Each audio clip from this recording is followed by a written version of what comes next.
Alors, voici des manières à ramasser les différents types d'oxygène qu'on peut avoir, qui est à la fois sous forme liquide, soit sous forme gazeuse. Et chaque type d'oxygène a ses avantages et ses inconvénients.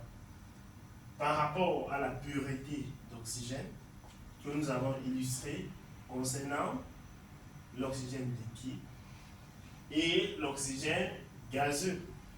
Nous avons également oublié de noter que l'oxygène liquide est très coûteux. La production de l'oxygène liquide est très coûteuse, contrairement à l'oxygène gazeux. Maintenant, nous allons continuer par les différentes méthodes de production d'oxygène. Nous connaissons déjà qu'il existe de l'oxygène liquide et de l'oxygène gazeux. Maintenant, nous allons chercher à savoir les différents modes de production de l'oxygène médical. Tout d'abord, il existe plusieurs méthodes de production d'oxygène. Parmi ces méthodes, je vais ici lister 3 méthodes que nous allons beaucoup voir ça sur le marché industriel. On va mettre en petit deux les modes de production de l'oxygène. Il existe plusieurs modes de production d'oxygène, à savoir, premier mode de production, nous avons l'électrolyse.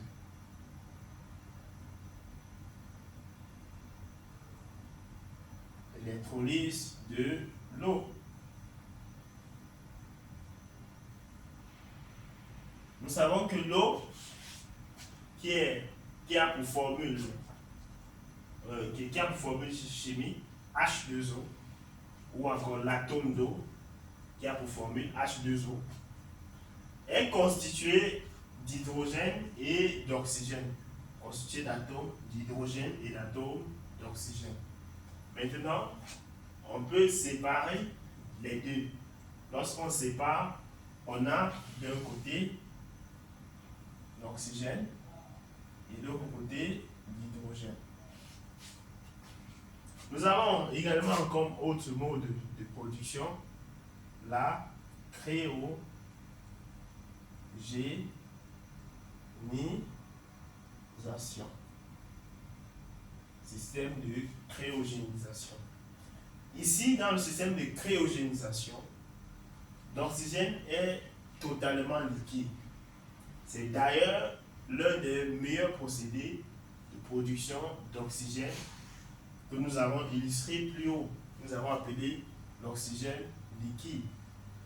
Là, c'est la cryogénisation. Par la suite, nous avons les systèmes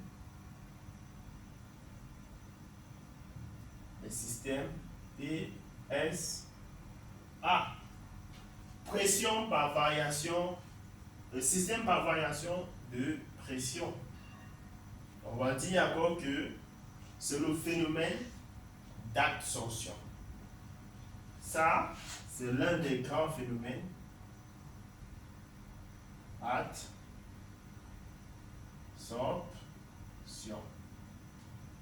Absorption. Là, qui est différent de absorption, comme j'ai agrégé. Donc, ici, absorption est différent d'absorption. Absorption avec D est différent de absorption avec B. Voilà les 3 modes de production d'oxygène que nous pouvons distinguer. C'est vrai, on peut encore lister donc un mode qu'on va appeler système un système TSA. Système de variation par température. Nous allons varier la pression à travers la température. Sauf que dans le cas de notre cours, nous n'allons pas étudier ce système. Nous allons nous limiter sur les 3 systèmes de production que nous avons illustrés plus haut par l'électrolyse de l'eau et le système par cryogénisation. Pour conclure, le système PSA. Nous allons donc étudier le système par électrolyse de l'eau. Tout d'abord, nous avons tous vu en première et en troisième le cours de chimie. Alors, la formule chimique de l'eau, c'est le H2O. Maintenant, l'eau est constituée d'hydrogène et d'oxygène.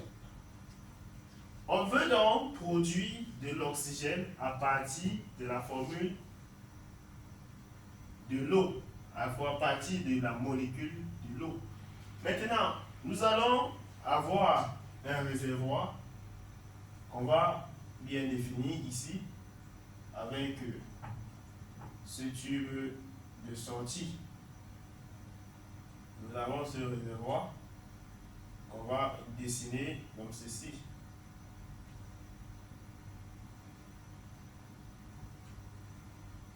Voici un réservoir qui contient de l'eau. Ici en haut, c'est ouvert parce qu'on a parlé d'un réservoir. Là, nous avons un réservoir contenant de l'eau.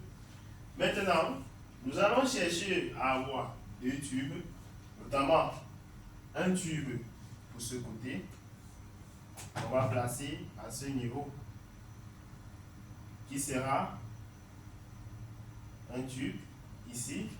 Et de ce côté, nous allons également placer un autre tube.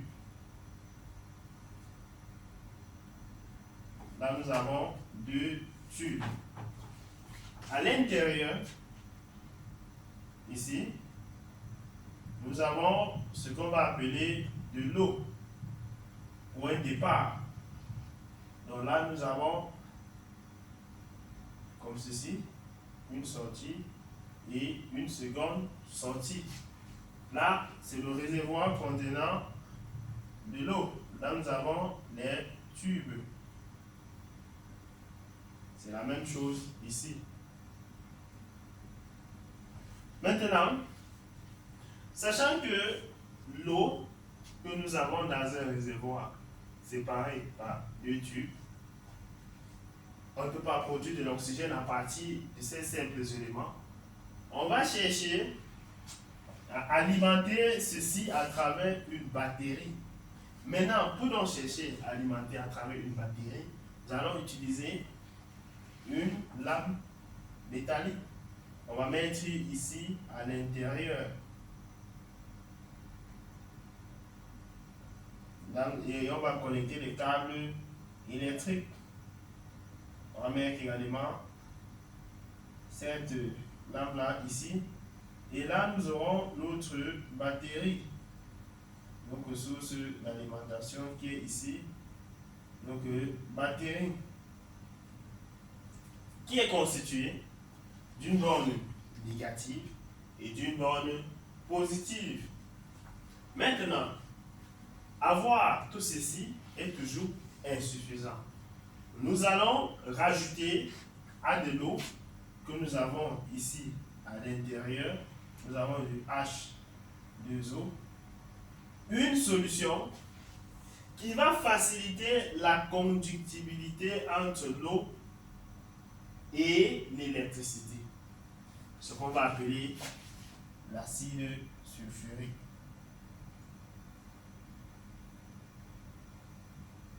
L'acide sulfurique, on va rajouter L. Donc, nous avons ici à l'intérieur une solution d'eau mélangé à de l'acide sulfurique. De ce côté, ce qui va se produire sera très simple. Nous aurons à la bande négative de l'hydrogène qui va sortir. Et de l'autre côté, nous aurons à la sortie de l'oxygène. Voilà que nous avons séparé à travers l'eau, l'hydrogène et l'oxygène. Et là, nous sommes en train de produire de l'oxygène qu'on peut administrer à un patient. Maintenant, quels sont donc les avantages et les inconvénients de ce mode de production d'oxygène? Comme avantage,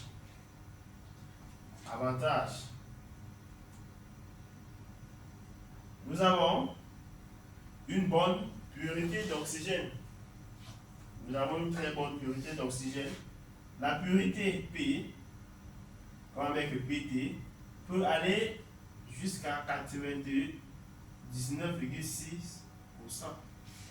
Nous avons une très bonne pureté parce que nous utilisons de l'eau qui est déjà travaillée, de l'eau pure, H2O.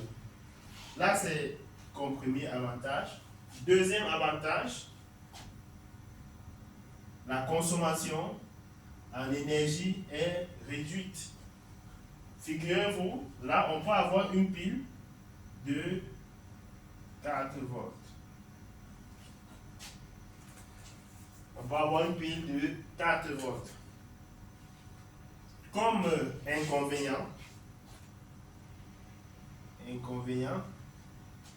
les inconvénients qu'on peut avoir ici sont, à savoir, la quantité d'oxygène produit est réduite. Quantité d'oxygène produit est réduite. Elle n'est pas de très grande quantité. Cela ne voudrait pas dire qu'on ne peut pas produire une très grande quantité d'oxygène. On peut produire, mais ça nécessite d'avoir de l'eau qui sera en très grande quantité. Et nécessite également l'utilisation obligatoire de